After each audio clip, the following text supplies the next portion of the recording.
ನಮಸ್ತೆ, welcome back to my channel. ಇವತ್ತೊಂದು ಮೆಣಸನ್ನು ಬಳಸಿ ಅಂದರೆ ಪೆಪ್ಪರ್ ರಸಮ್ ಮಾಡ್ತಾ ಇದ್ದೀನಿ. ನಿಮಗೆ ಗೊತ್ತಿರೋ ಹಾಗೆ ಬರೀ ಎಲ್ಲಿ ನೋಡು ಮಳೆ ಚಳಿ. ಈ ಮಳೆ ಚಳಿಗೆ ಈ ಥರದ್ದೊಂದು ರಸಮ್ ಮಾಡಿ ಬಿಸಿ ಬಿಸಿ ಅನ್ನಕ್ಕೆ ಹಾಕಿ ತಿಂತಾ ಇದ್ದರೆ ಎಂಥ ಚಳಿ ಇದ್ರೂ ಹೋಗುತ್ತೆ, ಮತ್ತು ಈ ಚಳಿ ಮಳೆಯಿಂದ ಬರೋ ಅಂಥ ಶೀತ ಕೂಡ ಹೋಗ್ಬಿಡುತ್ತೆ ಅಂತ ಹೇಳ್ಬೋದು. ಈ ಥರದ್ದೊಂದು ಬಿಸಿ ಬಿಸಿ ಅನ್ನಕ್ಕೆ ಒಂದು ಬಿಸಿ ರಸಮ್ ಹಾಕಿ ಮೆಣಸಿನ್ಕಾಯಿ ಬಜ್ಜಿ ಹಾಕಿ ತಿಂತಾ ಇದ್ದರೆ ಹೇಗಿರುತ್ತಲ್ವಾ. ನನ್ನ ಬಾಯಲ್ಲೇ ನೀರು ಬರ್ತಾ ಇದೆ, ಅಷ್ಟು ಅದ್ಭುತವಾಗಿರುತ್ತೆ, ಅಷ್ಟು ಫ್ಲೇವರ್ಫುಲ್ ಆಗಿರುತ್ತೆ ಈ ರಸಮ್ಮು. ಇಲ್ಲಿ ಮೊದಲಿಗೆ ನಾನು 1 ಸ್ಪೂನು ಧನಿಯಾ, 1 ಸ್ಪೂನ್ ಜೀರಿಗೆ, 1 ಸ್ಪೂನು ಕಾಳುಮೆಣಸನ್ನ ಸೇರಿಸ್ಕೊಳ್ತಾ ಇದ್ದೀನಿ. ಫಸ್ಟು ಧನಿಯಾ, ಜೀರಿಗೆ, ಮೆಣಸು ಒಂದು ಕಲರ್ ಚೇಂಜ್ ಆಗೋವರೆಗೂ ಒಂದು ಹದವಾಗಿ ಹುರ್ಕೋಬೇಕು. ನಂತರ ಇಲ್ಲಿ ನಾನು ಬ್ಯಾಡಗಿ ಮೆಣಸಿನ್ಕಾಯಿನ ಸೇರಿಸ್ಕೊಳ್ತಾ ಇದ್ದೀನಿ ಕಲರ್ಗೋಸ್ಕರ. ಒಂದು 2ರಿಂದ 3 ಸೇರಿಸ್ಕೊಳ್ಳಿ.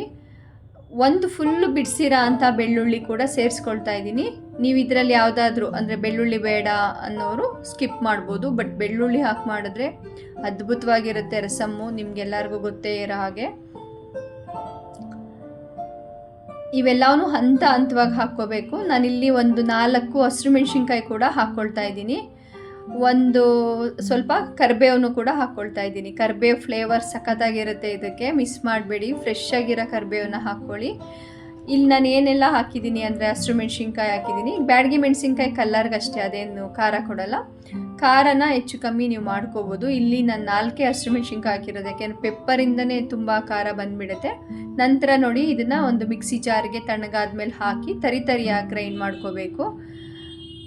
ಇಲ್ಲಿ ಒಂದು ಪ್ಯಾನ್ಗೆ ಅಡುಗೆ ಎಣ್ಣೆ 1-2 ಟೇಬಲ್ ಸ್ಪೂನಷ್ಟು, ಸಾಸಿವೆ, ಒಣಮೆಣಸಿನ್ಕಾಯಿ ಮತ್ತು ಒಂದು ಸ್ವಲ್ಪ ಹಿಂಗನ್ನ ಬಳಸ್ತಾ ಇದ್ದೀನಿ. ಹಿಂಗೆ ಬಳಸಿ ಆ ಫ್ಲೇವರು ಚೆನ್ನಾಗಿರುತ್ತೆ, ಡೈಜೆಷನ್ಗೂ ಒಳ್ಳೆಯದು, ರಸಮ್ಗೆ ಅದೇ ಸಖತ್ತು ಒಂಥರ ಹೈಲೈಟು. ಕರಿಬೇವಿನ ಸೊಪ್ಪು. ನಂತರ ಇಲ್ಲಿ ನಾನು 3 ಟೊಮೆಟೊನ ಸೇರಿಸ್ಕೊಳ್ತಾ ಇದ್ದೀನಿ. ಉಪ್ಪು ಮತ್ತು ಅರಿಶಿನ ಹಾಕಿದ್ರೆ ಟೊಮೆಟೊ ಬೇಗ ಬೆಂದ್ಬಿಡುತ್ತೆ, ಅಂದರೆ ಮೆತ್ತಗಾಗೋವರೆಗೂ ಟೊಮೆಟೊನ ಈಗ ನಾವು ಒಗ್ಗರಣೆನಲ್ಲೇ ಬೇಯಿಸ್ಕೋಬೇಕಾಗತ್ತೆ. ಆಲ್ಮೋಸ್ಟ್ ಸ್ಮ್ಯಾಶ್ ಆಗಿಬಿಡಬೇಕು ಟೊಮೆಟೊ ಫುಲ್ಲು. ತುಂಬ ಚೆನ್ನಾಗಿರುತ್ತೆ, ಮಿಸ್ ಮಾಡಬೇಡಿ ಈ ರಸಮ್ನ. ಈ ಚಳಿಗೆ ಅದ್ಭುತವಾಗಿರುತ್ತೆ. ಈ ಥರದ್ದೊಂದು ಫ್ರೆಶ್ಶಾಗಿ ಅವಾಗ ಮಸಾಲೆ ಹುರಿದು ಮಾಡೋದ್ರಿಂದ ಏನು ಅದೆಲ್ಲ ಹುರಿದು ಪುಡಿ ಮಾಡಿದ್ನಲ್ಲ ಅದನ್ನು ಈಗ ಫುಲ್ ಸೇರಿಸ್ಕೊಳ್ತಾ ಇದ್ದೀನಿ. ನಾನು ಮಾಡ್ತೀರಾ ಅಂಥ ರಸಮ್ ಇಲ್ಲಿ ಒಂದು 4ರಿಂದ 5 ಜನಕ್ಕಾಗೋಷ್ಟು. ಒಂದು ನಿಂಬೆಹಣ್ಣಿನ ಗಾತ್ರದ ಹುಣಸೆ ರಸ ಕೂಡ ಸೇರಿಸ್ಕೊಳ್ತಾ ಇದ್ದೀನಿ. ಎಲ್ಲವನ್ನು ಒಂದು ಒಳ್ಳೆ ಒಂದು ಮಸಾಲೆ ಎಲ್ಲ ಒಂದು ಎಣ್ಣೆ ಬಿಡೋ ಹಂತದವರೆಗೂ ಫ್ರೈ ಮಾಡ್ಕೊಳ್ಳಿ. ಹುಣಸೆ ಹಣ್ಣು ರಸ ಒಂದು ನಿಂಬೆಹಣ್ಣಿನ ಗಾತ್ರದ ಸೇರಿಸಿ, ಉಪ್ಪು ಮತ್ತು ಈಗ ಇಲ್ಲಿ ಬಿಸಿನೀರನ್ನ ಸೇರಿಸ್ಕೊಳ್ಳಿ. ತಣ್ಣೀರು ಹಾಕೋಬೇಡಿ, ಬಿಸಿನೀರನ್ನ ಸೇರಿಸ್ಕೊಳ್ಳಿ. ಯಾವಾಗಲೂ ಅಷ್ಟೇ ಈ ಥರದ್ದು ಮಾಡಿದಾಗ ನಾವು ಬಿಸಿ ನೀರನ್ನೇ ಸೇರಿಸ್ಕೋಬೇಕು, ತಣ್ಣೀರು ಹಾಕೋಬಾರ್ದು.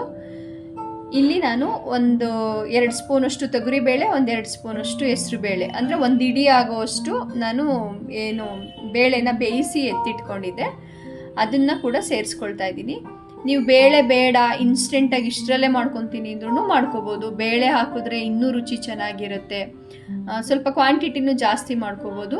ರಸಮ್ನ ಯಾವಾಗಲೂ ತುಂಬ ಕುದಿಸ್ಬಾರ್ದು, ಜಸ್ಟ್ ಒಂದು ಕುದಿ ಬಂದರೆ ಸಾಕು. ಅದರಿಂದ ಒಂದು ಘಮ ಬಂದ ತಕ್ಷಣ ಸ್ಟವ್ ಇಳಿಸ್ಬಿಟ್ಟು ಬಿಸಿ ಬಿಸಿ ಅನ್ನದ ಜೊತೆ ಈ ರಸಮ್ ಹಾಕಿ ತಿಂತಾ ಇದ್ದರೆ ಏನು ಸಖತ್ತಾಗಿರುತ್ತೆ ಅಂದರೆ ಮಿಸ್ ಮಾಡಬೇಡಿ. ಮನೆಯೆಲ್ಲ ಗಮ್ ಅಂತ ಇರುತ್ತೆ. ಮೇಲ್ಗಡೆ ಕೊತ್ತಂಬರಿ ಸೊಪ್ಪು ಹಾಕಿ ನಾನೀಗ ಸ್ಟವ್ ಆಫ್ ಮಾಡ್ಕೊಳ್ತಾ ಇದ್ದೀನಿ. ಬಿಸಿ ಬಿಸಿ ರಸಮ್ ರೆಡಿ ಆಯಿತು, ಪೆಪ್ಪರ್ ರಸಮ್ಮು. ನಿಮ್ಗೆಲ್ಲರಿಗೂ ಇಷ್ಟ ಆದರೆ ಶೇರ್ ಮಾಡಿ, ಲೈಕ್ ಮಾಡಿ, ಒಂದು ಹೈಪ್ ಕೊಡಿ. ಮತ್ತೆ ಸಿಗುವ ನೆಕ್ಸ್ಟ್ ವಿಡಿಯೋದಲ್ಲಿ. ಬಾಯ್.